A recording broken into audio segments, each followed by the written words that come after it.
Hey everybody, quick video response to a comment on one of my previous videos. The founder Utopia says, "This logic of, it's not used much so we're going to take it out, doesn't make sense. It's not like it really costs them anything to leave it there. They're just giving themselves more work to take it out. No platform has ever benefited from fewer features. Every goddamn time YouTube changes things, it's only a step backwards. Taking something away, never adding anything. It's like they're going out of their way to drive people off the platform." Okay, so let me sit down. I'll tackle this one. Okay. From the perspective of YouTube, it can make sense to take a feature out that is not being used that much and being abused often, okay? Because it's all about user experience, right? They're trying to keep you on the platform, not drive you off, okay? But let's say we talk about the last thing that they said that they're going to take away, private messages. How often are you using YouTube's private message system, and what sort of experience do you have from it? Because I can tell you my experience from it. That is the world's greatest repository of spam, of people saying, "Hey, let's partner. Hey," and it's not real people. It's somebody who set up an account to have like robo emails go out. They don't know anything about me. They're not personally talking to me. I check that thing maybe once a month, maybe once every 2 months sometimes, because I never get any real messages in it, right? It's like some people have a fake email account just to collect spam when they sign up for things. That's what my YouTube messages inbox is like. It's just a big repository of spam. I hardly ever get anything worth reading in there. Right? And why? Because there's so many spammers. Now, what do I associate with that inbox? Dragging down the spam feature and hitting spam. Apparently, the spammers have been so prevalent that it's impossible for YouTube to rein it in. Even with taking, like, say, locking someone's account if they get 100 people call their emails spam, right? They just create a new account, right? It's like they are ahead of YouTube every step of the way. YouTube tries to rein in the spam. I still get spam all the time, right? Also, there are those who think that that's where they get harassed. This hasn't happened to me. I have had a few mean messages come through, but when I say harassment, I mean like a deluge of messages from the same person over and over again. That really hasn't happened to me. But for those people who it has happened to, were they using their private messages on YouTube for anything productive? You know, was it just a place where bad feelings were generated? And if bad feelings are generated by part of the site, that's a bad user experience. That's going to keep people from wanting to come back to the site over and over again. Then we'll talk about another thing that YouTube took away long ago. They took this feature of video responses away, where beneath every video you could have 2 videos that were featured that were responses to it, and there, if you clicked another place, you would see all the videos that were set as a video response to that video. Well, what people figured out was the 2 featured videos were the last 2 videos that were set as video responses to that video. And it started to get abused And I actually was one of those people who tried to abuse the system to get myself more visibility. And when I tried, I noticed that I was always beaten by other YouTubers who were also trying to promote their videos in the same way by knocking out people from the top two videos, the last videos. And if they were knocked down into third place, which meant that people would have to click another page in order to see their video, they would set a different video as a response to that video and take the video that was originally a response to that and put it on some other video, right? And so what you had was, it wasn't that the responses had anything to do with the video that they were being put on. It was that people were saying, oh yes, this person's popular, and I want some of their fame too. I want people to look at me too. And so then YouTube tried to fix that by putting the suggested videos on the side and actually trying to have people's videos that were suggested have something to do with the topic of the video that they're watching, right?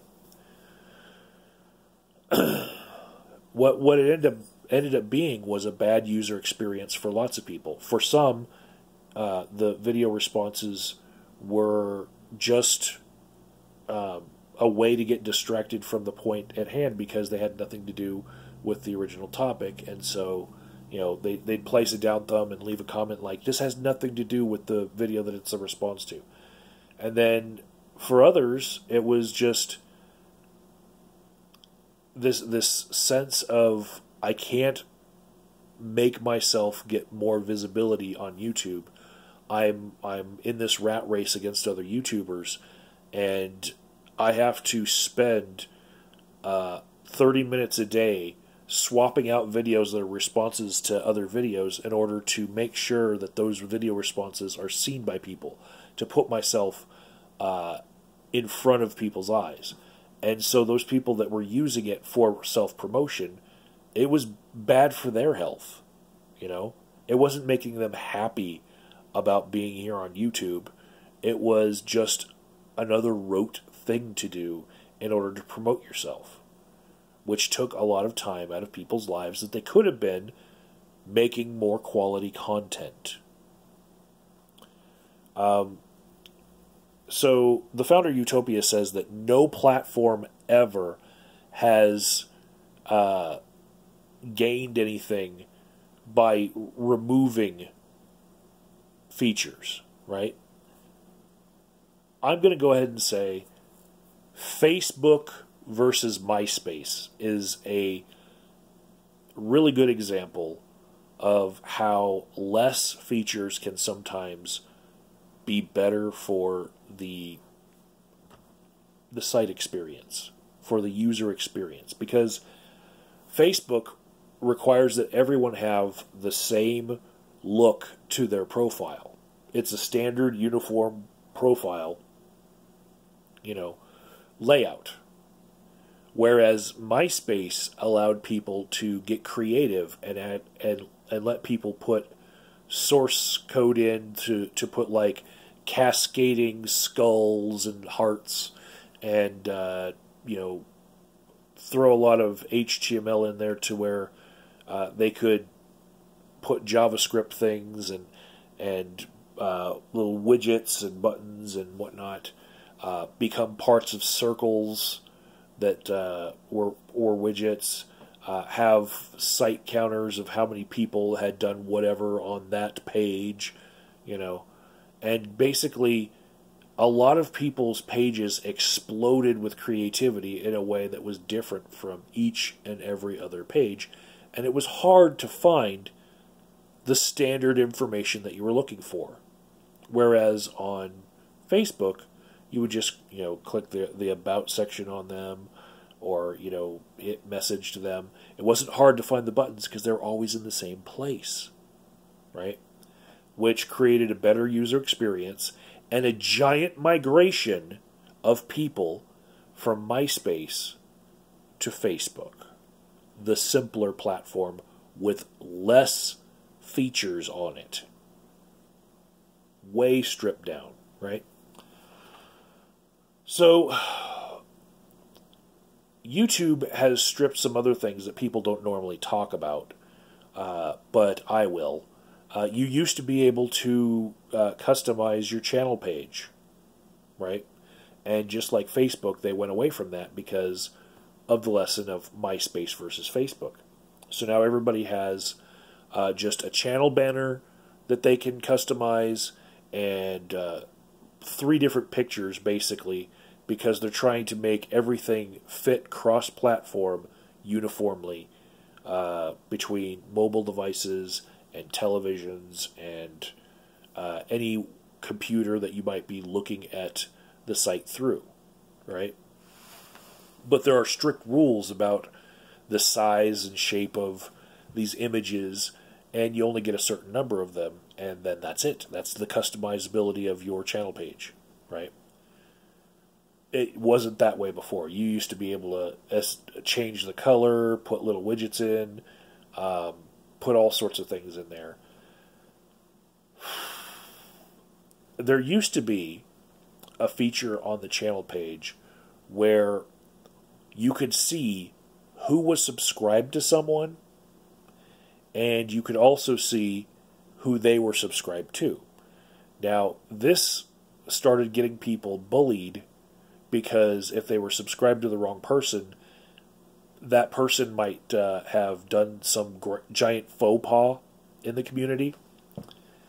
That person's entire subscriptions list would be screen capped, and then people would go to each and every one of those users and send them a message saying exactly what that person had done that was taboo, right? And so having pride in having, thousands of subscribers and being able to show that each of them are individual could actually get you into a lot of hot water and get your channel into a downward spiral, because people could start a hate campaign and specifically target everyone who was subscribed to you. So that was one reason that YouTube took away the feature of people being able to see who is subscribed to you, which I really wish they would bring back, just because I think that there are a lot of ways we could use that to expose people who buy subscribers. And I wish that the people that you had that were subscribed to you was still visible. Unfortunately, there's another thing that people were abusing that for, and that was crawling over channels in order to find other channels. You could write a program that would just collect the names of everyone who is subscribed to a person, and then you could crawl over their channel pages and see who was subscribed to them, so on and so forth, and create a list of people to go to their channels to send them spam, right? And so these crawlers were getting really good at just gleaning all the information that they could from the YouTube platform, and then people were abusing that to generate spam. The spam that keeps me from wanting to look at my inbox here on YouTube. So, yeah, those features are gone now. You can't see who someone subscribed to, or who subscribed to them, because people abused it. And it wasn't giving people a good experience as much as it was giving people a bad experience and driving them from the platform. Now, there are other services that people can use to communicate to each other, instant message style or private message style, which are connected to YouTube in certain ways, like Twitter. YouTube is no longer connected to Facebook in a way where you can automatically have your uploads announced on Facebook, but Twitter is still one of those platforms which is connected to YouTube. And I believe that Google in the future might look at purchasing Twitter. So all of the functionality of Twitter will be added to this package that you're going to be expected to have when you have a YouTube channel, and Google Twitter will have the functionality of private messages the way that our private messages here on this site used to be. Instead of having our own email accounts built into this platform of YouTube, you can get a Gmail account. I don't use a Gmail account. Pretty much because when I started, you didn't need a Gmail account. And you could use any account, but whatever. I believe that there's a lot of services that Google is going to acquire because their own delivery of those services failed miserably. Such as Google can't seem to get a tip jar or super chat or sponsorship of channels to work to where people like to do it and use it a lot. So the tip jar went away, right? That's another feature that they took away. And they replaced it with sponsored channels, which not everyone qualifies for yet. They haven't fully rolled that out. And they have Super Chat, which you have to have, a certain number of subscribers to even get that. And when they do sponsorship or Super Chat, they're taking a 40% cut of the revenue that people are giving to you. It goes directly to YouTube, right? Well, so many people are using Patreon and liking it that I think YouTube is pulling a Walmart tactic with Patreon. They've started to integrate Patreon into the platform to where you can have your Patreon patrons' comments featured higher than everybody else's on your channel if you like. And I believe that they're probably going to do a couple more integrations, right? And then they're probably going to wait for Patreon to do an IPO and start selling stock, right? Then one day, they're going to say, do as we say, give us a cut of this revenue you're taking, or we're going to remove you from the platform, and every user who has Patreon as a link in their description of their video is going to be not as fondly seen by the algorithm. And those users are going to basically have their views frozen. This will send the stock of Patreon tanking, and then when it's at its lowest, Google will suck it all up, just, and then acquire Patreon, and then make everybody have to pay 40 cents on the dollar in order to give your favorite person some money here on YouTube. Because YouTube has been losing revenue hand over fist to Patreon that should be in sponsorships, tip jars, and super chat, right? That whole revenue stream was undercut by Patreon. Basically outsources the whole need for hosting someone's artistic material. It's not just for video makers, but basically Patreon doesn't do any of the hosting.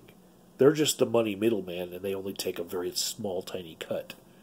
Well, they leave Google and YouTube the big burden of storing all this fucking data, and they don't pay anything to them in order to have the creators be here, but they're the middleman that the creators get their money through instead of YouTube. Basically because they undercut them. YouTube wants to have their cut to be around 40%, and Patreon's cut is always less than 10%. no matter which way you get paid out. And it's usually far less than that, right? So, in order to shake that up, I feel like Google's probably going to pull a Walmart and allow Patreon into the Google realm so much that they can't afford to not be there. And then they're going to threaten to cut them out when it's going to affect the stock prices the most. I think that's what's going to happen. Of course, Patreon may never become a public stock, so it might have some other ramification to them that is devastating, that they decide to sell out to Google. Or it just might be a big lump of money, like, hey, sell out now. Everyone's got a price,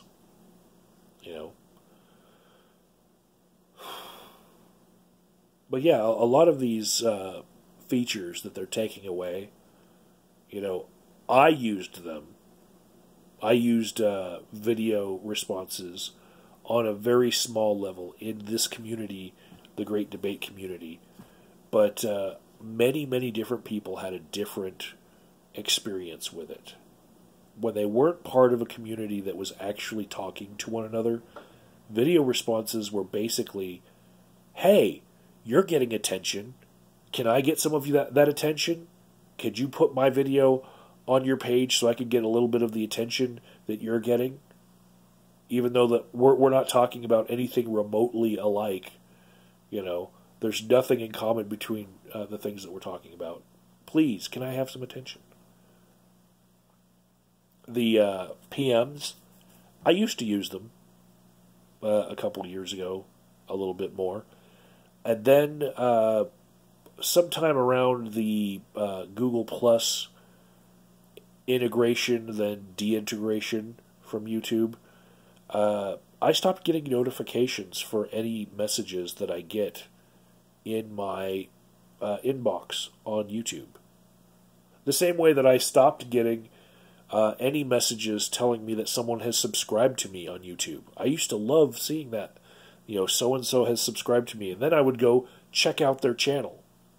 In fact, if you think that I need to check out your channel because you've been subscribed to me for a while and you're like, hey, I've got good content too, just tell me in the comments, because there's no other way for me to know. I haven't had a notification that someone subscribed to me for 2 years. Easy. So, why did they stop giving me those notifications? I don't know. I think it happens at a certain subscriber level, or maybe it happened to everyone. I don't know. But there's a lot that YouTube does that is more bent on keeping people here on the platform, and sometimes it's not intuitive. You'd think that more things to be able to do here would make more people stay here. But Google has all the metrics on this. The algorithm has the metrics on this. And the algorithm actually will talk back to Google and tell them what it is that the algorithm thinks is driving people away from the site. The algorithm only cares about more use of this platform and more viewership and keeping people here, right? So if you think that taking functions away is going to drive people away, well, the algorithm disagrees with you, okay? Everything that is driving people away, they're going to get rid of, and they're only going to keep those things that keep people here on the site.